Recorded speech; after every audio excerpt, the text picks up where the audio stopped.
Hey, everybody. This is Scott McMeans with Action Coach, and welcome to another excellent episode of the Business Spotlight. I am pleased to have with me Matt Ashton from LEKKO Coffee right here in Cleveland. And we're going to talk about Matt's success, his interest in coffee, and some of the great things that he's done to bring coffee to the people of Cleveland. Matt, good morning and welcome to the show. I want to give you the opportunity to introduce yourself to the audience and let people know a little bit about you, a little bit about LEKKO Coffee, and give you a chance to tell your story for a few minutes before we start asking questions. So, with that being said, I'm going to open the floor up. Matt, go ahead, introduce yourself and tell people about yourself and LEKKO. I'm Matt. Thanks for having me on today and having this conversation. I'm just a young business owner in Cleveland, Ohio. Gone through a number of different steps to get to being a business owner, ones that I never really expected I'd be taking. And through the course of all of those different steps, I got a coffee job and studied it like I studied anything else when I was trying to be a classical musician or wherever I was headed. And when this opportunity came about because of the pandemic, it was just it made sense to go in the direction of opening up a coffee shop. I knew the product, I knew the people, I knew the area. I've been in Cleveland basically my whole life, save college. So I knew what I was getting into here, and I felt confident that we could put forward something good. Once I had run some business plans, I just kind of knew that one of my core personal tenets, making sure that I'm taking care of the people around me, I knew that we could do that with a pay scale that was top of the market for the city. And I know how I treat people. And so that's what we always talk about. If you treat your people well, both like in your interactions with them and in their paycheck, they're going to stick around.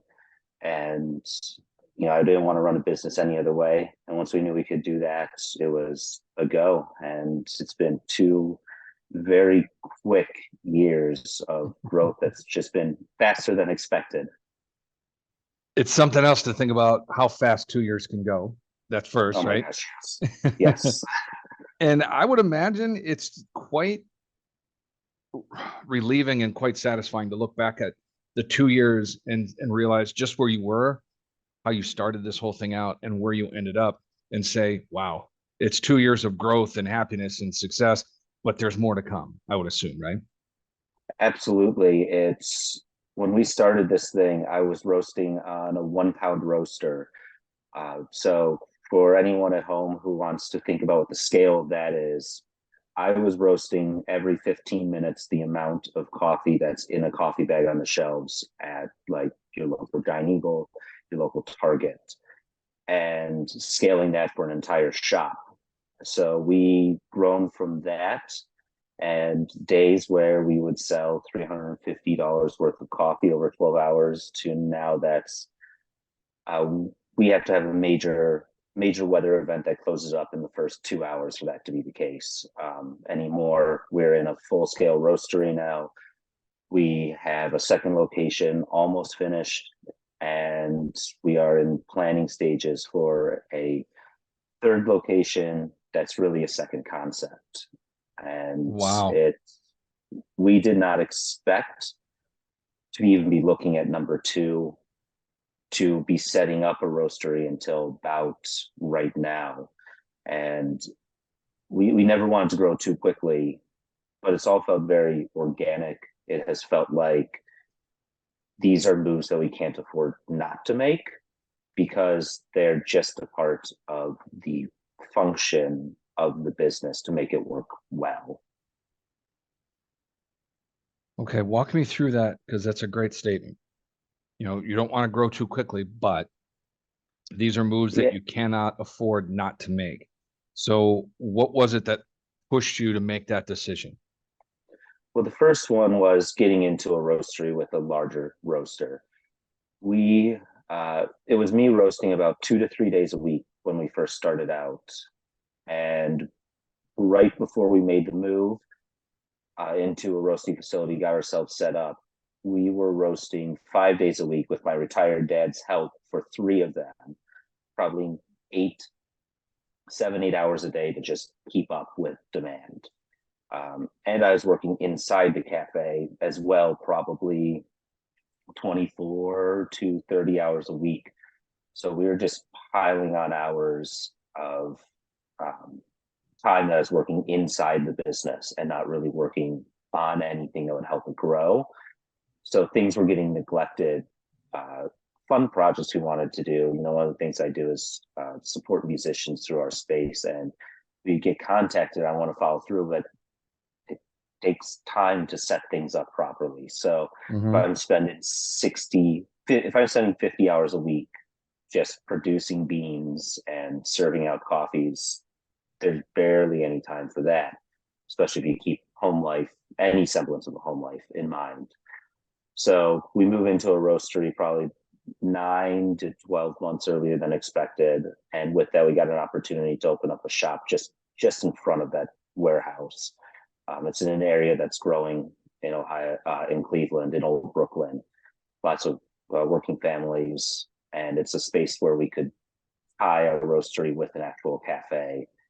And our landlord was, I said, to give us a really nice deal. He owns both spots.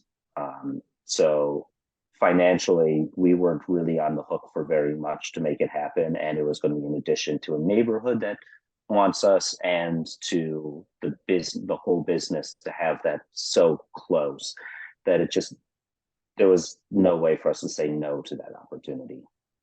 Good for you. That's one, smart of you to take advantage of an opportunity when it's presented, and two, having the foresight to see a vision beyond your current state. That's impressive, Matt. And that's something that most business people, when they start out, have eyes that are either bigger than their stomachs or their stomachs overtake them. And it seems like you have a very good balance between what you wanted to do and what you were capable of doing. And when an opportunity showcases itself, you jumped at it. So congratulations. It seems like that's worked out real well. Before I move on, I want to ask you your three locations. Right now, you're currently in Old Brooklyn, and where Mm-hmm. else? So our main location is in Ohio City. It's really close to the corner of 25th and Detroit. It's actually the corner of 26th and Detroit, right under the old Kiefer's Tavern sign. Got it. Lots of parking, and then that's where we started. I was roasting out of the basement of my house at that time. Our Old Brooklyn location is where our warehouse is right now. It's the five-way corner on Pearl Road where Pearl and State split off from each other, and the shop's going to be just in front of that. Oh, fantastic. So when people get a chance to watch this video, when can they expect the second location to open up?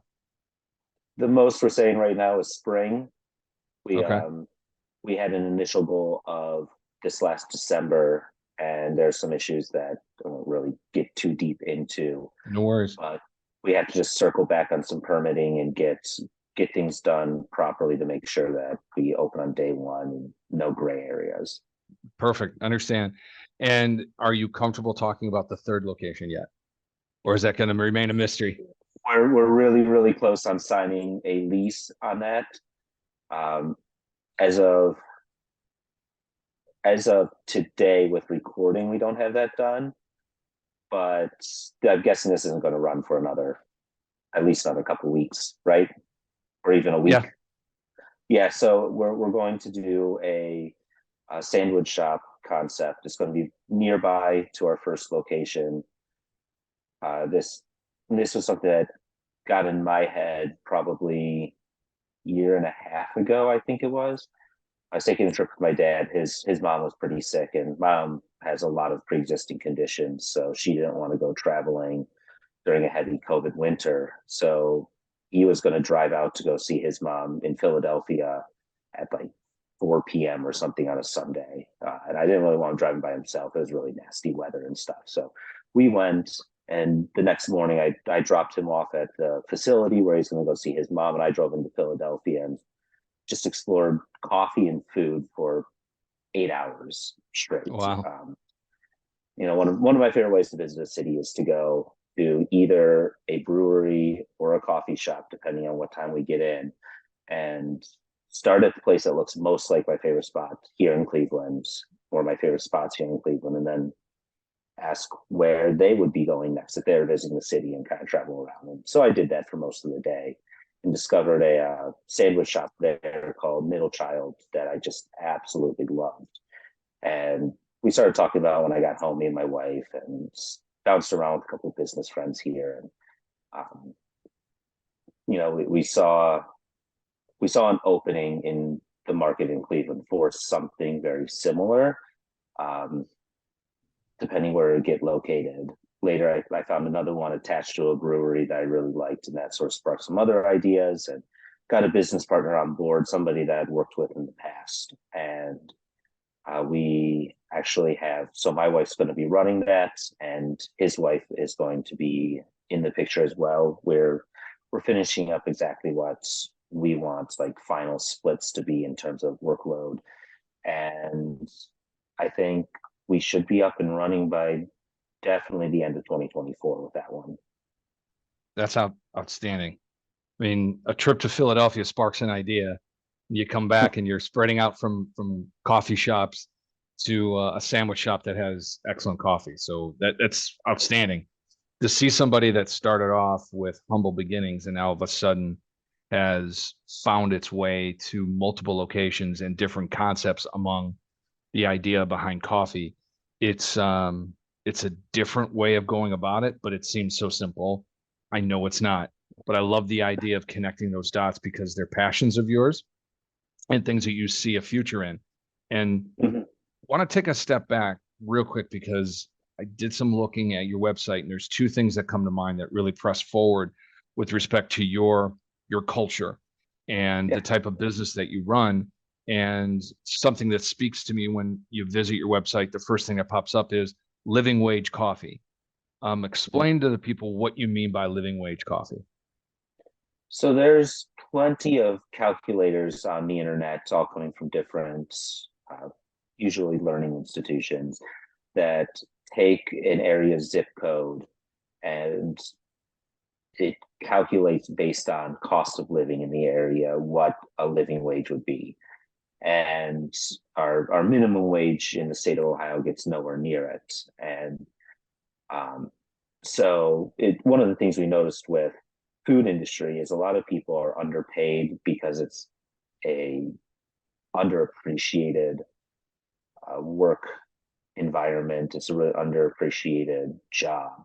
And we never wanted to be doing that. We didn't want to be underpaying people and having them come to us just so they need a job. We want to be a spot where people could actually make a living, be comfortable in their lives. It's still coffee. I understand it's not corporate money, and we'd love to be able to be the answer to fixing that. But I think there's some bigger institutional steps that need to happen to make that happen. But we know that our base rate for our baristas, the dollars out that go from our pockets to theirs for working for us per hour, the base rate is what that calculator says is our living wage for our zip code. And then the tips are on top of that. We have absolutely explored the idea of getting rid of tips and going to just a guaranteed wage.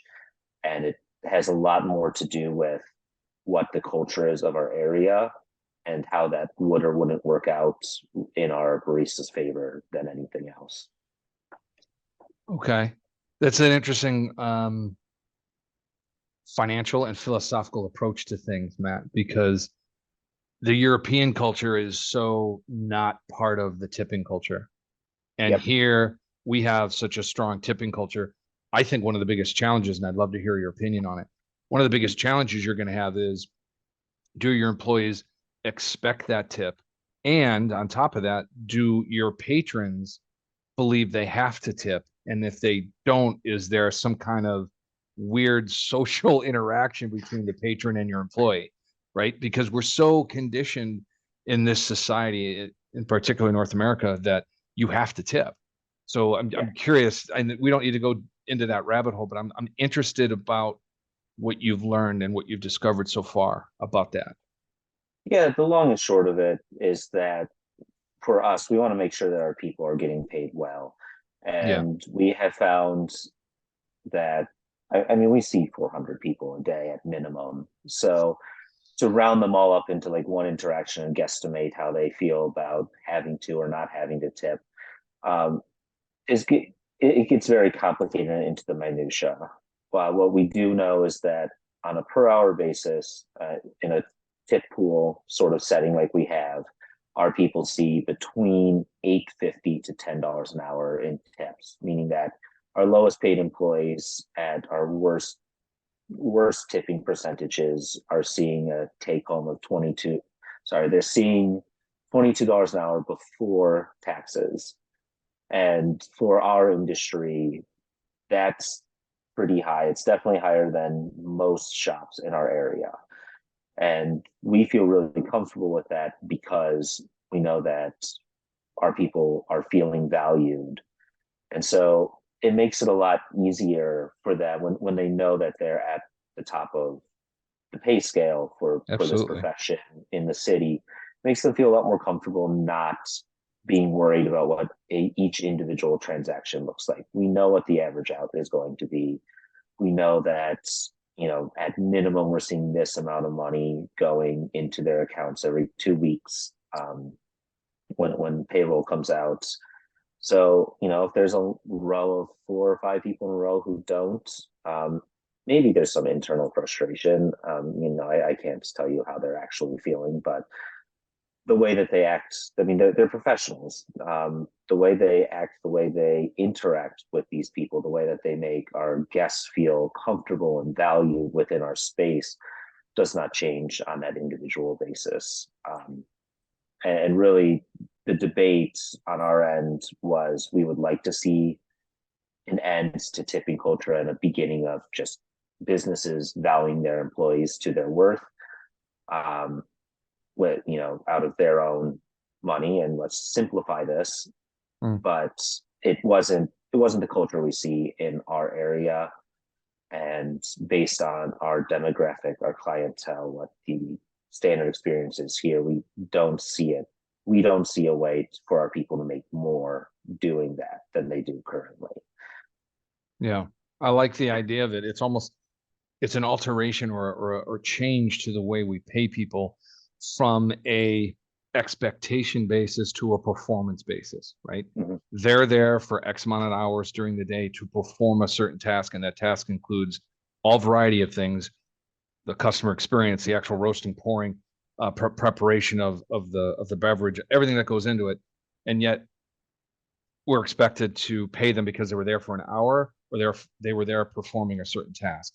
I think the way we look at compensating employees needs to change away from hourly and away from an annual salary and more towards productivity and production. It's a mindset change. It's not going to be easy, but I like the idea because, well, here's the thing, Matt, and a lot of the things that I'm comfortable talking about with respect to a culture and getting people involved and ingrained in what you do as an organization is contribution is actually rewarded. Risk-taking is rewarded, right? And when you have an opportunity to put people in a position to perform because they know they will be acknowledged, recognized, and rewarded, they have a more powerful sense of self. So they want to be a part of your bigger machine, as opposed to, well, I'm making X amount of dollars an hour, and if no one's paying attention, I'm going to go hide for 45 minutes and hope nobody notices where I went, right? So I like the idea. And what I want to do is kind of tap into this a little bit and ask you to talk about your team, because you say they're professionals, and I have no doubt that they are, because if they're making that much money, they're producing that much revenue and that much ultimate customer experience for you that people want to keep coming back. So walk us through a little bit about how you select the people that work for you at LEKKO, because I think that is probably the most pivotal key to your success. Talk to me about it. Yeah, it's it's one my wife and I have been. My wife especially was very into reading business books from the time she's like 10. I was a little slower on the uptick on it, but previous jobs included a lot of delivery for me. So I popped in the earphones and got going on listening. And one of the things that seemed pretty apparent the more we studied the places we really respected, the places we really liked, was that people who, as we are just talking about, who are paid well, who are respected as people, are going to function well. Um, sadly, yesterday, and sadly in my book at least, yesterday we saw Pete Carroll just get fired from the Seahawks. What his book was one that's pretty pivotal for me. Did I get that word right? His book was pretty pivotal for me. He Yeah. wrote Win Forever. It was about his philosophy as a coach, but more than a coach, as a leader. A lot of it talks about competition and how competition fostered correctly can be very healthy. A lot of it talks about Maslow's hierarchy, and that keeping that in mind has been incredibly important to my relationships with my employees. Recently, we had one person who kind of went down a mental health rabbit hole, and we helped them out through that. Another one went through some medication changes. We stepped in and helped them, made sure that they were okay as people before we expected them to be able to perform for the business again. And Wow. the combination of, I believe, how we act, and then how we utilize our resources, whether it be money, our efforts, our time with our people, in something that's such a closed loop as the service industry. And Cleveland's a big city, but it's really a small town masquerading as a big city. I We think all you're know right. everyone knows each other in and out of different industries, but especially within service, and it gets around. We were known for the way that we treat people, and I believe that to be a big reason why I'm flooded with resumes, people who really want to come work for us. People are looking for changes in their work experience, in what their day-to-day looks like. Mhm. Maybe even doing the same job somewhere else, looking to come to us specifically. So we really get a large and frankly quite talented pool of potential employees coming to us on a regular basis. I've never put out any sort of cattle call um, for a job opening. We started out with a pretty lean staff, some people I knew from prior jobs, so I wanted to bring in a person, one person who's managing my Ohio City shop now, who I met uh, basically between leaving my last job and starting this company, who had some massively good leadership and management experience. So I felt very comfortable training in how I think and then giving that Mhm. role. And then we've got a great pool to choose from. And for me, I'm not thinking about what their barista skills are. I can teach anyone to pull a good shot. I can teach anyone how to make the coffee. Sure, there's things to pay attention to. There's skills to be learned. There are difficulties with the job that we teach, and that's all very easy. It's about kind of who they are as people. Um, a lot of my interviews are kind of rambling and meandering and more conversational than anything. I'm not putting anybody on the spot. I'm not asking people for their most stressful work situation, or one time you had a problem with a coworker and tell me how you worked it out. Like, I don't care. I just don't. I'm having a conversation with them, and we're seeing how that goes and who they are as a person, and how that would translate to being a part of our culture. And if that's a fit, then I feel really good. Um, and at this point, I'm including managers of locations in Yeah. the hiring process. So I let them deal with how does it work in our hours system? Does that all work for us? And do we think the skills are close enough that we can put them into an immediate position, or do we need to have 3 full weeks of training before we get them by themselves at all in the shop? And uh, it's that's all on their end, and those are all things that we just work on because we found the right person. Yeah, I love the idea of hiring attitude over aptitude. That's something that's always been cliche. And it sounds like one of your major keys to success is actually implementing a culture into a business and allowing people to, as I wrote, the talent pool floods into LEKKO Coffee as opposed to you trying to find it because of the culture you've created. And that's one of the Hmm. most prominent things I think most small businesses have a hard time understanding is establishing the right vision for your business with a culture that people will either be attracted to or, quite frankly, repelled by, which is completely fine. Allow Yes. people to deselect themselves if they don't want to be a part of what you're doing. And that's Hmm. fine. But for the most part, you see a lot of businesses struggle trying to hire people because they don't know who they are or who they want to be as a business. And it sounds like you and your wife have established this solid foundation for who it is that you want to be as a business. Therefore, you attract the people that not think like you do, but behave and have the same moral compass about the experience of being in a coffee shop and being a part of an environment that is encouraging people to be engaged as opposed to, yeah, I work at LEKKO Coffee and it's almost like a toss away that this is where they work, Yeah. but they're engaged because they know they contribute to the greater cause. I'm blown away by what you've had to say. And one of the things I want to do before we kind of close this down, things going really well for you.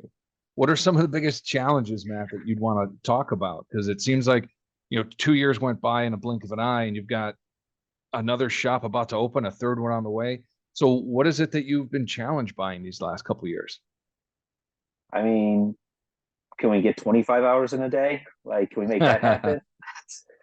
Uh, no, Yeah.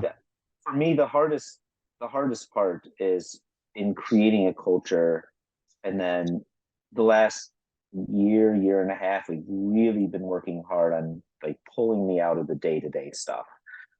Uh, obviously the goal is not for me to be doing 40 hours a week of making coffees and handing them off. Um, while it's, that is the face of the business and, the most important thing we do on a day-to-day basis, the ability to grow definitely relies on my ability, being the owner, of being able to get, the up top view of everything that's happening and choosing the best way to expand. And um, there's two big parts of that. The first one is we've got a poster, not a posters. Um, this company out of Buffalo, they do those sort of cloth flags. You'll see them Yeah. all over the city of Buffalo. Ours that I bought for my wife 2 years ago was "Comfort is a Slow Death," and for us continuing to grow and evolve ourselves and grow the business, if we don't do that, then we're just going to be starting the clock on slowly dying off. So we're always looking at scaling and expanding in smart ways. Sometimes scaling and expanding just means bettering our processes. One of our Hmm. big things we're redoing and really pushing forward on our um, it's kind of an employee's handbook, but it's really just a listing of every single little thing that gets done in the cafe and exactly how to do it exactly the right way every time. And that's, for me, sitting in front of a computer and doing that for 6 hours a day and organizing that is difficult. The other portion is it's the balance of the company. You're spending all that time, keeping the culture the same even when you're not there. Um, you know, knowing all of your employees, even as the team grows and you're there less, and knowing them, to a certain appropriate amount as an owner to employee. Um, continue to expand the business, and then trying to figure out, healthy work life home balance. You and We everybody else, my man. You and everybody yeah, else. there's It's there's not no easy. kids. No, it's not. I don't know how anybody with any kids ever does the business owner thing. Like, we have a single dog. He's lovely, ginormous head without a thought in it. And there's still, some days where it's like, oh man, it's 8 o'clock and we haven't figured out dinner for us or the dog, so that's not good. Um, No, And you'll find a lot of people in your shoes are very much doing that. Okay, yeah, you're not alone. And I think, if anything, this interview has explained to people that it's possible to be everything that you want to be, but there's sacrifices that need. And as you build your business over 2 years, not everything's perfect, but as long as you're moving forward, I love the one thing you said is comfort is a slow death. Every business is doing one of two things. It's either growing or it's dying. That's it. yep, Right. There's not too many other choices there. And if you mm, are growing in your sales or improving your processes, you're constantly moving forward and having different iterations of who you are. And that's a good thing. And yep, the fact that you're working so diligently to balance your work life and maintain a culture that people want to be attracted to, phenomenal effort. I'm going to ask you one last question, if you don't mind. yeah. If you could go back, sit down next to 18-year-old Matt, what would you tell 18-year-old Matt? Oh man, kind of don't be worried about switching off of the thing. As a classical musician, um, and just like anybody in um, such a competitive, you know, um, winner takes all field. Mm-hmm. That you have to have a very laser like focus on a specific goal. In classical music, it's winning the big audition. It's going and playing for the Cleveland Orchestra. There's only so many orchestras where you make actual living money, and even some of the ones that where you do, you kind of don't. So there might be 7 job openings this year for like real positions where you are comfortable with your life. You move there, that's it. You just do that. The rest is glorified freelance. And so with those 7 auditions, you might have 250, 300 people Mm-hmm. show up for each of those auditions. One person is winning it. And there's always another flock of graduates jumping into the audition pool the next year. And then the scary part are the 18-year-olds who show up to the auditions who are better than everybody who spent 8 years in college trying to get it right. So if I were to go back, it would just be, don't be afraid of that change. There's definitely a point at which I realized it was an uphill battle. Um, Not that it can't be done. I kind of going back to my favorite Seahawks. I'm going to watch Geno Smith sit the bench for 10 years and then show up as a Pro Bowl quarterback. And it Absolutely. happens. I mean, it's a great story. Well, But Matt, it took some courage to make the jump. And, I think there's a lot of people who can feel more comfortable with the need to change and then just going out yeah, and doing it. I appreciate that. Before we go, what instrument was your instrument of choice? French horn. I've actually got it. I'm up in my office right now and got it right down here. If that's Love it. showing it, yeah, there it is. Love it. Stays up. Love it. Love it. Hey, Matt, this has been inspirational. It's been educational.